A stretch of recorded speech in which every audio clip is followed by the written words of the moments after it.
How's it going, man? What's your name? My name's Pixel. What's yours, brother? Cool, man. Jeff. Jeff, right. What do you think about Portland, man? I'm not really a fan of Portland, really. Yeah, I've been here since last October, and I found it to be one of the weirdest places I've ever been. I'm so sick of the stupid. Just the level of just woke stupid is ridiculous. Originally I'm from Southern California, the Inland Empire. It's a little podunky town. And then I moved up to the Bay Area, and I lived and worked in the Bay Area for most of my life. And then I moved back to Southern California about 4 years ago, something like that. And I lived in this podunky town called Blythe, which is right on the border of California and Arizona. And that's the worst, absolute worst place I've ever lived in my life. Do not live in Blythe, California. Portland's a million times better than that, but Portland is itself still an absolute crap hole. Yeah, what do you think about Ted Wheeler, man? I don't know who Ted Wheeler is. The mayor? Oh, I don't care. I don't pay attention to regional politics so much. Oh man, what do you think about Joe Biden, man? President Joe Biden? I don't think that I've heard him make a cohesive statement that is comprehensible in quite a while. That I don't think I've heard a complete grammatically correct sentence from him in ages. And the press secretary, Karen something, who as far as I can tell is a diversity hire, is absolutely a boob. She's, she thinks she's our mommy, lectures the reporters as though she's mommy. Mommy says, no, I'm not going to listen to you because mommy said, and Papa Joe says, no, Papa Joe is good. Papa Joe is good. Papa Joe loves everyone. Papa Joe says if you don't vote for me, you're a racist. Well, no, sorry. Factually inaccurate. Wrong. You think he's doing a good job, or? I think he's a boob.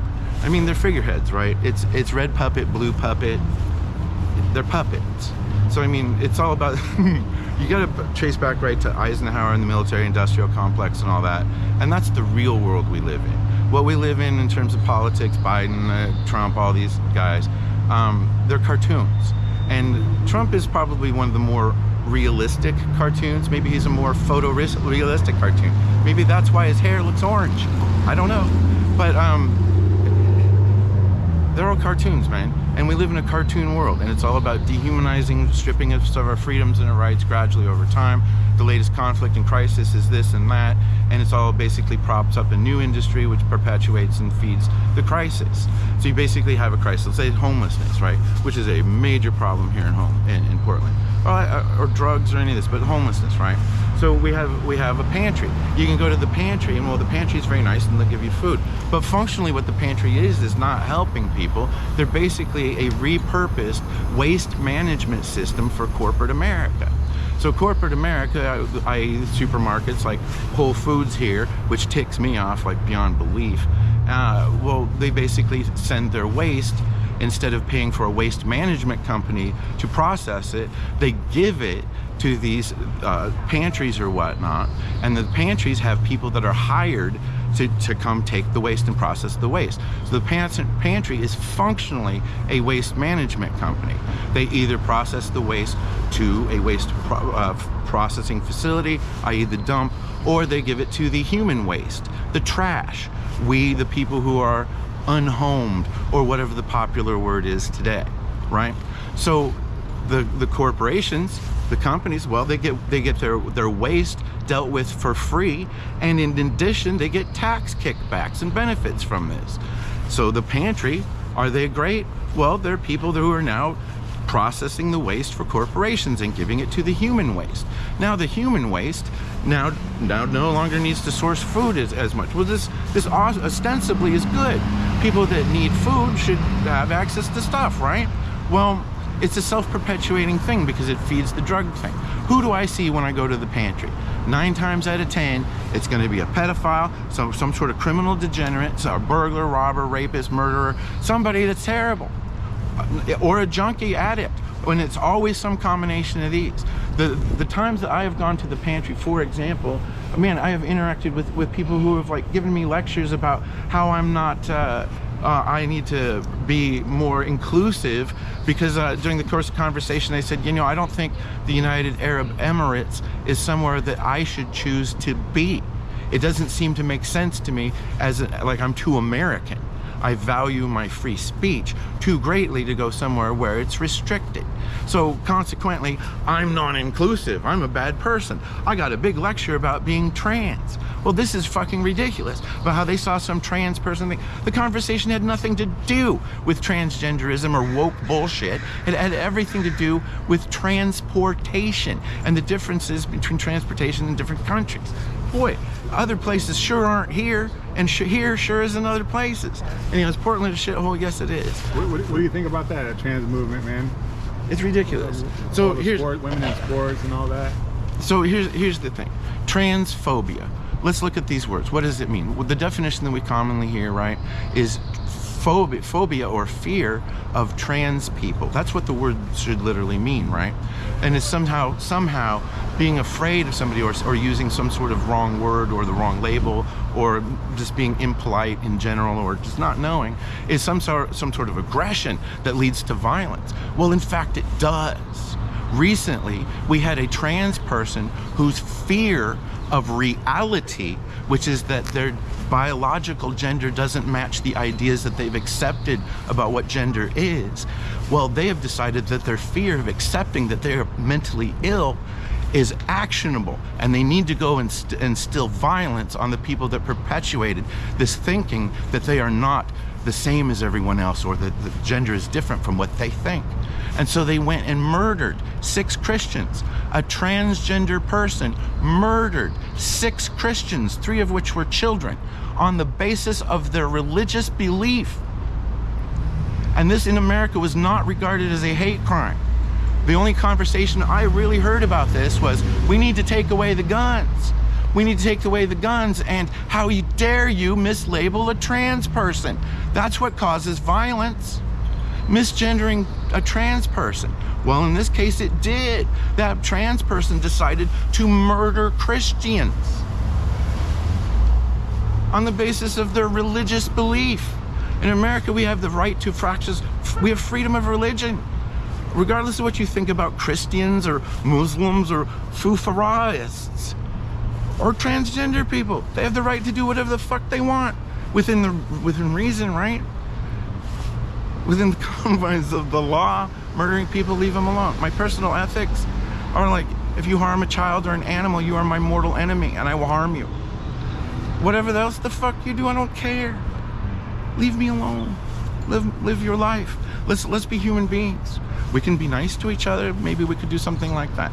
The trans thing, what it boils down to is we have this huge movement, and it's a pure political movement, and it is basically predating upon and harming those who are mentally ill, those who are legitimately at odds and at war with themselves about who they are.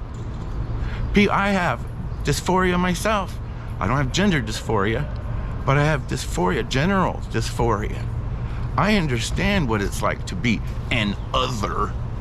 I'm also a white male Anglo-Saxon Protestant oppressor, right? And I've done such a great job oppressing everyone else that I'm living on the street in a tent, right? So it's disgusting. We gotta go. It's disgusting to me that we predate upon the mentally ill, that we basically, those who need help don't get it because they're not addicts, because they don't have 5 kids out of wedlock, because they don't have any ethics or morals, because they harm others. Because it's like we incentivize all kinds of ridiculous and poor behavior. And unless we stop this nonsense, it's just going to perpetuate and continue. Our freedoms are going to continue to erode, and it's going to continue to be a crappy world. And the only way to change this shit is to accept the fact that regardless of what you hear and see, regardless of what the lunatic on the park bench in Portland says in a stupid fucking video, the birds are singing, the sky is still blue, the air is still breathable, the water is still drinkable. Other people are not out to harm you. Other people are just trying to be other people. And unless we start acting like other people are worth just leaving alone, you can do your thing. If you make a mistake with me, we can address it directly without it having to escalate into your life has to end, you lose your job. You can have an opinion that's different from mine, I don't care. Want to call the sky orange? I don't give a shit. Have a nice life. Teach your kids that the sky is purple. I don't care. It's going to make them remarkably unemployable in the future. Please embrace learning things. Science, technology, engineering, art, and math. Art, so important. The expression of your spirit, who you are. If you can't play an instrument, you can't express yourself. You can't think freely because you can't use particular vocabulary, words, blah, blah, blah. How do you get that out? You just turn it into a boiling mess, an absolute aggravated idiot like me. Don't do it. Learn something. Participate. Value other people. I want to leave them alone. I'd like for them to leave me alone, but when I have interactions with them, I'd like for that to be positive. Can we maybe fucking get along something? I hate to sound like, you know, it's stupid. It's so stupid. You know, people that are mentally ill, we need to not stop predating upon them. And just because somebody's mentally ill doesn't mean they're going to shoot up a school. I don't, you know, just because I'm a 51-year-old white Anglo-Saxon Protestant male heterosexual single guy doesn't mean that I'm a pervert that rapes kids. No, that was my 14-year former veteran deputy sheriff, landlord, not me. It's not people that don't have access to your kids who harm them. Morons. Wake up. Wake up, woke people. Wake up. All right, thanks, man.